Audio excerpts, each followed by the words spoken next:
स्वागत है आप सभी का DLS न्यूज पर एक बार फिर से। जी हाँ, आइए तो और जानेंगे इस वीडियो में आज देश भर की तमाम बड़ी खबरों को। जी हाँ, भारत सरकार यानी नरेंद्र मोदी सरकार की तरफ से आम आदमी को बड़ी राहत दी गई है। लॉकडाउन को लेकर एक बड़ी खबर आपको बताएंगे, साथ ही दोस्तों चीनी वायरस के अपडेट्स भी जानेंगे, ताजा सोना चांदी और पेट्रोल डीजल के रेट्स के साथ साथ मौसम समाचार भी आपको बताएंगे। इसके अलावा भी दोस्तों छात्र छात्राओं के लिए सरकार की तरफ से कुछ नए नियम अपडेट भी है। आइए फटाफट से जानते हैं एक एक करके तमाम खबरों को। बिल्कुल बने रहेगा हमारे साथ इस वीडियो में और एकदम पूरा लास्ट तक जरूर देखिएगा। बिना टाइम वेस्ट किए आपको ले चलता हूँ पहली खबर में, जहाँ देख पा रहे कि HRD मंत्रालय ने निर्धारित किए बच्चों की ऑनलाइन पढ़ाई के घंटे, इसको लेकर नई गाइडलाइन भी जारी कर दी है। जी हाँ, आपको बता दें मानव संसाधन विकास मंत्रालय जो है ना, उसने दोस्तों आजकल क्योंकि बच्चों के अंदर ज्यादातर स्कूलों में कोचिंग क्लासेज में ऑनलाइन क्लासेज चल रही है, राइट, और ऐसे में HRD मंत्रालय की तरफ से बच्चों के हितों को ध्यान में रखते हुए कुछ गाइडलाइंस तय की गई है, जिनमें आप देख पा रहे कि छोटे बच्चों की 30 मिनट से ज्यादा ऑनलाइन क्लास नहीं ले सकते हैं स्कूल। अच्छा, इसके अलावा कक्षा पहली से लेकर 8वीं तक के लिए 45 मिनट के 2 ऑनलाइन सत्रों की सिफारिश है, जबकि 9वीं से 12वीं तक के लिए 30 से 45 मिनट की अवधि के 4 सत्रों की सिफारिश की गई है। तो ये दोस्तों अगर आपके भी घर में छोटे बच्चे बच्चियां पढ़ाई लिखाई करने वाले हैं, अगर आप माता पिता इस वीडियो को देख रहे हैं तो ये अपडेट जरूर ध्यान में रखिए ना। चलिए साथ ही अगली खबर है कि इस बार जो हमारा इंडिपेंडेंस डे मनाया जाएगा ना, वो बेहद अलग तरीके का होगा। लाल किले पर स्वतंत्रता दिवस समारोह इस बार पूरा अलग होगा। स्कूली बच्चों की बजाय 1500 चीनी वाइनर्स इसका हिस्सा बनेंगे। जी हाँ, सरकार इस तरह की प्लानिंग लगा रही दोस्तों, क्योंकि जुलाई के बाद आज 15 जुलाई हो गया, फिर 15 अगस्त आपको बताऊंगा जस्ट एक महीना रह गया। और ऐसे में इस बार स्वतंत्रता दिवस पर लाल किले में, जहां हर बार स्कूली बच्चे स्टूडेंट्स वगैरह की भीड़ आती है ना, वहां पर इस बार चीनी वायरस से जीत चुके लोग मौजूद होंगे। और इस बार समारोह में महामारी से जीतने वाले 1500 चीनी वायरस विनर्स शामिल होंगे। इस बार समारोह में बच्चे शामिल नहीं हो पाएंगे। प्रधानमंत्री नरेंद्र मोदी के लाइव भाषण को हालांकि आप घर पर ही देख पाओगे। तो ये कुछ प्लानिंग चल रही है सरकार की। चलिए साथ ही अगली खबर है कि बॉर्डर के इलाकों को मोबाइल नेटवर्क से जोड़ रहा है रिलायंस जियो। अब नेपाली सिम कार्ड की भी जरूरत नहीं पड़ेगी। जी हाँ, तो ये वाकई में रिलायंस जियो की एक नई पहल है, जिसके तहत दोस्तों पहाड़ी क्षेत्र वाले और ये इलाके जो है ना, जहां मोबाइल नेटवर्क अच्छा नहीं आता, वहां पर रिलायंस जियो ये अपने खुद के नेटवर्क इंस्टॉल करने जा रही है। चलिए साथ ही अगला अपडेट है कि JCB समेत इन मशीनों को चलाने के लिए लाइसेंस जरूरी नहीं है। सरकार ने सफाई दी है इसको लेकर। जी हाँ, हैवी व्हीकल्स जितने भी हो गए, जैसे कि डंपर, लोडर, चट्टान तोड़ने वाले यंत्र, इसके अलावा भारी अर्थ मूविंग मशीनरी वाली मशीनें जो है ना, उनको चलाने के लिए मोटर वाहन कानून के तहत रजिस्ट्रेशन कराने की आवश्यकता नहीं होगी। ये मंत्रालय की तरफ से बयान भी जारी किया गया, जानकारी आप देख सकते हैं। चलिए साथ ही खबर है कि बंदिशों की ढील के बाद दोस्तों लापरवाह हो गए लोग और अब 31 जुलाई तक फिर से फुल लॉकडाउन लगा दिया गया है। जी हाँ दोस्तों, ये पूरा लॉकडाउन पूरे भारत में नहीं बल्कि सिर्फ बिहार राज्य में लागू किया गया। हालांकि इससे पहले भी कई राज्यों ने आपको पता होगा लॉकडाउन को बढ़ाया था। मैंने आपको DLS न्यूज के ऊपर अपडेट भी बताया था, राइट। लेकिन अब दोस्तों बिहार राज्य भी 16 तारीख से लॉकडाउन सख्त वापस बढ़ाने जा रहा। 31 जुलाई तक लॉकडाउन पर पाबंदियां रहेगी। और ऐसे में बिहार में दोस्तों 31 जुलाई तक जो लॉकडाउन लगा उसमें क्या खुला रहेगा, क्या बंद रहेगा? तो भारत सरकार के तमाम कार्यालय बंद रहेंगे। बिहार सरकार और स्वायत्त निकाय निगम आदि की कार्यालय भी बंद रहेंगे। इसके अलावा वाणिज्य और निजी प्रतिष्ठान वगैरह बंद रहेंगे। सभी परिवहन सेवाओं को निलंबित कर दिया जाएगा। ये कुछ और जानकारी आप देख सकते हैं स्क्रीन पर। चलिए अगली खबर है कि भारत के इन 3 शहरों में आज दिखेगा स्पेस स्टेशन। 6 मिनट तक आसमान में चमकेगा। जी हाँ दोस्तों, हर कोई अंतरिक्ष के रहस्यों को जानना और वहाँ के स्पेस स्टेशन को देखना चाहता है, राइट। लेकिन आकाश मंडल में सूर्य और चंद्रमा के बाद अगर ऐसी कोई चीज सबसे ज्यादा चमकती है तो वह है अंतर्राष्ट्रीय स्पेस स्टेशन। ऐसे में रात के समय में इसे देखना काफी आसान होता है। जी हाँ, और ऐसे में भारत में आज रात 3 अलग अलग राज्यों के कुछ शहरों में इसे आसानी से देखा जा सकेगा, क्योंकि ये स्पेस स्टेशन तभी दिखाई देगा जब वह इन शहरों में 90 डिग्री के एंगल पर होगा। ये नजारा वाकई में आसमान में चंद मिनट के लिए दिखेगा, लेकिन वैज्ञानिकों के मुताबिक ये नजारा आज रात गुजरात के राजकोट और अहमदाबाद, इसके अलावा राजस्थान के जयपुर और दिल्ली में दिखाई देगा। इन शहरों में जब ये 90 डिग्री के एंगल में होगा तब इसे आसानी से देखा जा सकेगा। ये स्पेस स्टेशन तकरीबन रात को 8:35 पर दिखाई देगा। तो आप भी चाहें तो इसका लुत्फ उठा सकते हैं, ठीक है ना। साथ ही खबर है कि उत्तराखंड राज्य के अंदर मास्क न पहनने पर देहरादून पुलिस सख्त हो चुकी है। 11,000 लोगों के चालान भी काट दिए। जरा देखिए आप। इसलिए तो मैं भी आपसे बार बार कहता रहता हूँ, सिर्फ चालान कटवाने के लिए ही नहीं दोस्तों, बल्कि आप अपनी खुद की जिंदगी को बचाने के लिए, आपके अपने परिवार को कम रिस्क जोखिम में डालने के लिए मास्क का इस्तेमाल जरूर करें। साथ ही सोशल डिस्टेंसिंग वगैरह बनाए रखें, नहीं तो पुलिस आपका जुर्माना भी काट सकती है। देख सकते हैं ऐसी खबर है। चलिए अगली खबर है कि AGM की मीटिंग से पहले एक रिलायंस की नई उपलब्धि देखिए। दुनिया के 6ठे सबसे अमीर व्यक्ति बन चुके हैं मुकेश अंबानी। गूगल और टेस्ला कंपनी के CEO संस्थापकों को भी पिछाड़ दिया। 5.45 लाख करोड़ रुपए इनकी नेटवर्थ हो चुकी है। तो दोस्तों ये वाकई में हमारे भारत के लिए भी बड़े ही गौरव की बात है। अगर आप एक सच्चे इंडियन नागरिक हैं तो भारतीय होने के नाते एक लाइक जरूर करना। इसी बात पर एक लाइक तो बनता मुकेश अंबानी जी के लिए। चलिए साथ ही खबर है दोस्तों की स्टूडेंट वीजा को लेकर आपको पता होगा हाल ही में जो USA ने वीजा कैंसिल वगैरह के कुछ नियम कानून कायदे बनाए थे ना, तो ऐसे में दोस्तों दोस्तों गूगल, फेसबुक के अलावा भी दुनिया की और कई सारी IT कंपनीज जो है ना, वो डोनाल्ड ट्रंप की इस नीति के विरोध में उतर चुकी हैं। माइक्रोसॉफ्ट समेत 10 से ज्यादा टेक कंपनियां ट्रंप प्रशासन के खिलाफ केस भी कर चुकी हैं। देखते हैं कोर्ट की तरफ से ये केस के अंदर क्या निर्णय डिसीजन लिया जाता है, मैं आपको बताऊंगा जरूर DLS न्यूज के ऊपर अपडेट में। फिलहाल अपन आगे बढ़ते हैं। अगली खबर में देख पा रहे कि महामारी से बचाएंगे नए रेल कोच, डिब्बों में पेड़ से बंद होगा टॉयलेट का गेट, नल भी पेड़ से खुलेगा, वायरस खत्म करने के लिए कई तरह की कॉपर कोटेड हैंडरिंग्स। तो इस तरह की नई टेक्नोलॉजी वाली फैसिलिटीज आपको इंडियन रेलवेज के अंदर देखने को मिलेगी। भारतीय रेलवे ये बहुत ही नया अपडेट लेकर आ रहा है लोगों के लिए। साथ ही खबर है दोस्तों की पाकिस्तानियों ने भी किया चीन का विरोध, गाया भारतीय राष्ट्रीय गीत वंदे मातरम। जी हाँ, हाल ही में आपको बताऊंगा भारत और चीन के बीच मसला चल रहा है और इसी बीच पाकिस्तान भी अपनी पेट बनाने में लगा हुआ है। जी हाँ, आपको बता दूं दोस्तों कि रविवार को लंदन में पाकिस्तानी लोगों ने भारतीय राष्ट्रीय गीत गाया। ऐसा होते दिखाई दिया। चीनी दूतावास के बाहर एक विरोध प्रदर्शन में भी कुछ पाकिस्तानियों को भारतीयों के साथ कदम से कदम मिलाकर चलते और भारत का राष्ट्रीय गीत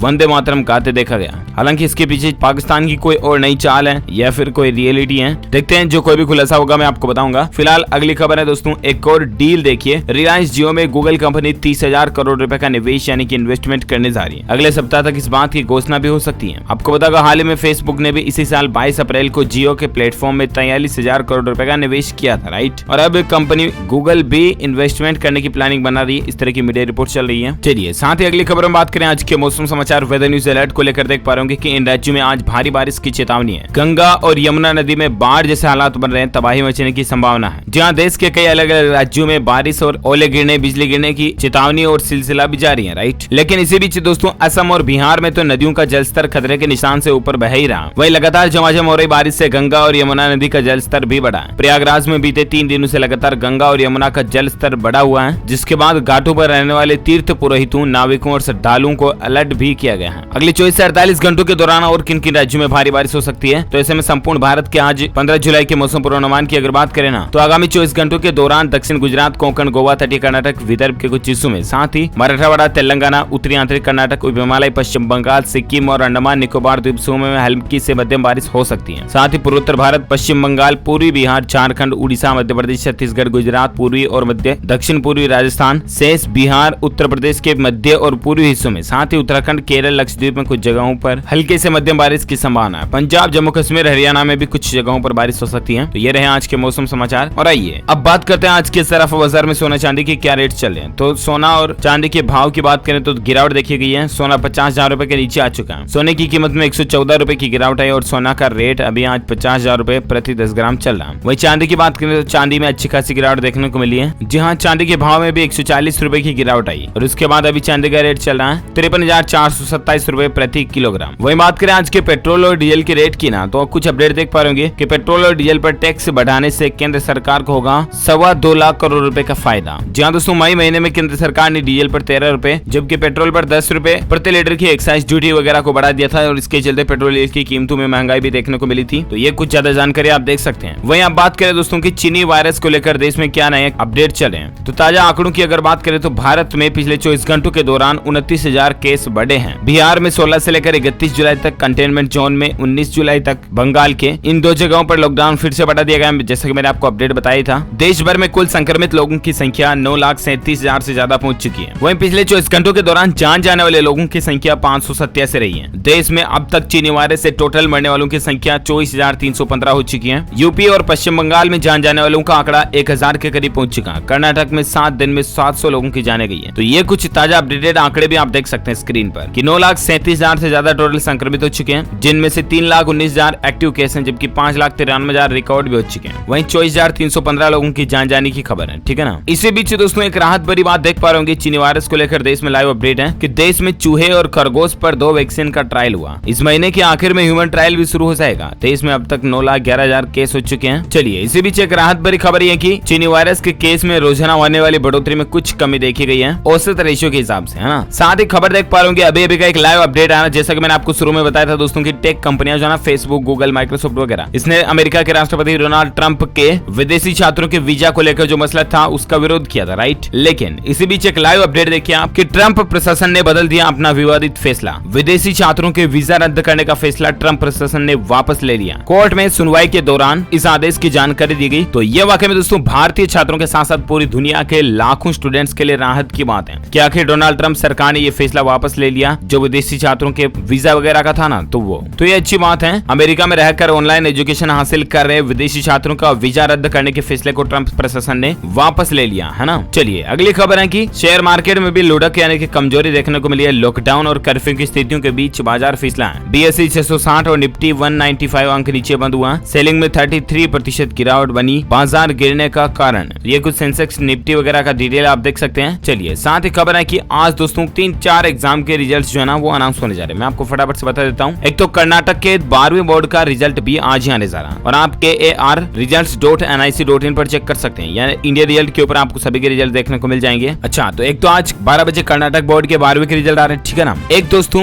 CBSE के 10वीं बोर्ड के रिजल्ट भी आज ही आ रहे हैं। परसों आपको पता होगा 12वीं बोर्ड के रिजल्ट आए और CBSE के 10वीं 10th रिजल्ट 2020 भी आज ही अनाउंस किए जाएंगे। तो आप ऑफिशियल वेब पोर्टल cbse.nic.in पर चेक कर सकते हैं, ठीक है ना। इसके अलावा भी WBBSE यानी कि वेस्ट बंगाल के बोर्ड ऑफ सेकेंडरी एजुकेशन के 10वीं क्लास के रिजल्ट भी आज ही घोषित होने जा रहे हैं। 10th माध्यमिक परीक्षा के रिजल्ट जो है ना वो आज ही अनाउंस हो जाएंगे। स्टूडेंट्स WBBSE.org या WBresults.nic.in पर अपना रिजल्ट चेक कर सकते हैं, ठीक है ना। ये पश्चिम बंगाल की बोर्ड परीक्षा 18 फरवरी से 27 फरवरी के बीच आयोजित हुई थी। तकरीबन 10 लाख स्टूडेंट्स इसमें बैठे थे, तो ये जानकारी आप देख सकते हैं, ठीक है ना। चलिए एजुकेशन की बात हो रही तो कुछ और खबरें मैं आपको बता देता हूँ। DU यानी कि दिल्ली यूनिवर्सिटी ने दी फाइनल एग्जाम की डेट और इसको लेकर पूरा शेड्यूल भी आप दिल्ली यूनिवर्सिटी के ऑफिशियल पोर्टल पर चेक कर लीजिएगा। DU को लेकर एक और मसला ये चला दोस्तों कि अब 10 अगस्त से ऑनलाइन एग्जाम कराने को DU तो तैयार है, लेकिन इसी बीच हाईकोर्ट ने कुछ नए दिशा निर्देश जारी किए हैं। देखते हैं उसके बाद क्या बदलाव आता है, मैं आपको बताऊंगा जरूर DLS न्यूज के ऊपर। अच्छा अगला अपडेट आता है कि JAC का 12th रिजल्ट कब आएगा, साइंस और कॉमर्स स्ट्रीम का। यानी कि झारखंड रिजल्ट के बारे में भी कई सारे भाई बहन दोस्त लोग जो है कमेंट करते हैं, पूछते हैं कि यार DLS भाई फला बोर्ड का रिजल्ट कब आएगा। मैं आपको बता दूं कि झारखंड बोर्ड का रिजल्ट जो है ना वो अपने अंतिम चरण में चल रहा है। देखते हैं इस रिजल्ट को लेकर और कोई अपडेट आएगा तो मैं आपको बता दूंगा। फिलहाल अगली खबर देख सकते हैं। टेक न्यूज के तहत सोनी कंपनी ने लॉन्च किए 3 नए वायरलेस स्पीकर। इन पर पानी और धूल भी बेअसर रहेगी, फोन से चार्ज वगैरह भी कर पाएंगे आप। इन सीरीज का नाम भी आप देख सकते हैं कि SRS XB43, XB33 और XB23 स्पीकर हैं। चलिए साथ ही खबर है कि लखनऊ को मिलेगा एक और रेलवे स्टेशन जहां 3 प्लेटफॉर्म और 6 लाइनें बन जाएंगी। इंडियन रेलवे की तरफ से ये अपडेट है। शहर में एक और नया रेलवे स्टेशन बनाने के लिए रेलवे ने तैयारियां तेज कर ली हैं। आलमनगर उतरेठिया मालगाड़ी बाईपास की डबलिंग के साथ ट्रांसपोर्ट नगर स्टेशन की लाइन बिछाने का काम करेगा। तो ये रेलवे की एक नई प्लानिंग चल रही है, अच्छी बात है। साथ ही खबर देख पा रहे चीनी वायरस का इफेक्ट देखिए। ग्राहकों को साफ सुथरा रूम मुहैया कराने के लिए ओयो होटल कंपनी जो है ना उसने यूनिलीवर के साथ एक एग्रीमेंट यानी साझेदारी की है और इसके बाद सैनिटाइज्ड को बढ़ावा मिलेगा और रूम्स वगैरह को साफ सुथरा करने के लिए ये साझेदारी हुई है। साथ ही भारत बॉन्ड ETF सब्सक्रिप्शन के लिए भी खुल चुका है। FD से बेहतर आपको रिटर्न मिल सकता है। जी हाँ, आज से आपके लिए निवेश का एक बेहतर मौका खुल चुका है। भारत बॉन्ड ETF की दूसरी किस्त 14 जुलाई से सब्सक्रिप्शन के लिए खुल चुके हैं। इसके लिए सरकार की 14,000 करोड़ रुपए तक लुटाने की योजना है। ये देश का पहला corporate bond exchange trend fund है। जी हाँ, आज से आपके लिए जो निवेश के मौके खुले हैं ना उनमें दोस्तों आप भी ये बॉन्ड वगैरह खरीद सकते हैं। भारत बॉन्ड ETF की दूसरी किस्त 14 जुलाई को आगे जाएगी, तब आप भी फिल कर सकते हैं। 17 जुलाई तक ये लास्ट तारीख, तब तक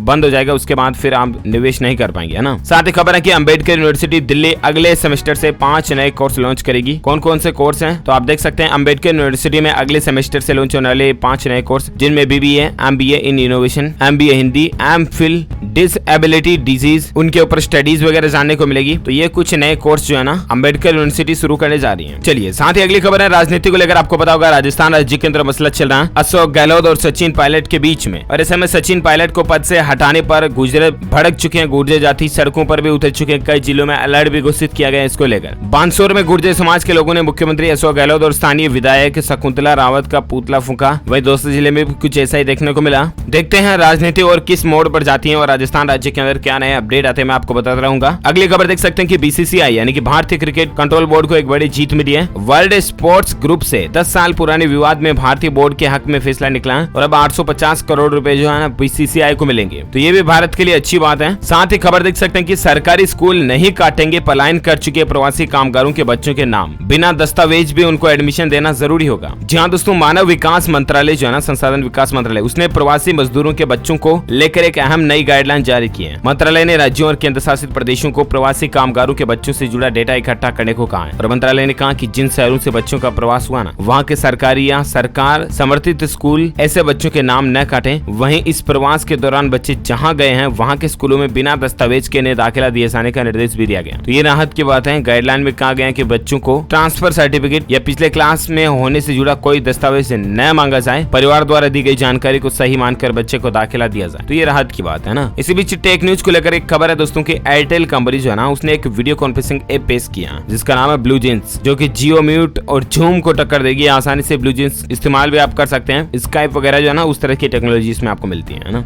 ओके दोस्तों, तो इस वीडियो में आज दिन भर की तमाम बड़ी खबरें, मुख्य समाचार, today breaking news, India news, headlines news का अपडेट फिर होता है। आप मुझे नीचे कमेंट करके बताना दोस्तों की आप कुल कितने घंटे अपने मोबाइल फोन का इस्तेमाल करते हैं। कुल कितने घंटे आपके मोबाइल फोन की स्क्रीन ऑन रहती है, आप देखते रहते हैं। कमेंट करके बताइएगा, मैं जानना चाहूंगा वाकई में। और फिर मैं आपको कमेंट में रिप्लाई करूंगा दोस्तों की ऑफिशियली कितना टाइम होना चाहिए। साथ ही अगर आपको ये वीडियो अच्छा लगा तो इसे लाइक कीजिए, ज्यादा से ज्यादा अपने दोस्तों के साथ फेसबुक और व्हाट्सएप पर शेयर भी कीजिए। और अगर आप DLS न्यूज चैनल पर पहली बार आए ना, तो चैनल को सब्सक्राइब करके बेल आइकन भी जरूर दबा देना, ताकि आपको रोजाना के ताजा अपडेट्स तुरंत आपके मोबाइल पर मिलते रहेंगे। Thank you, take care, goodbye, जय हिंद, जय भारत, वंदे मातरम।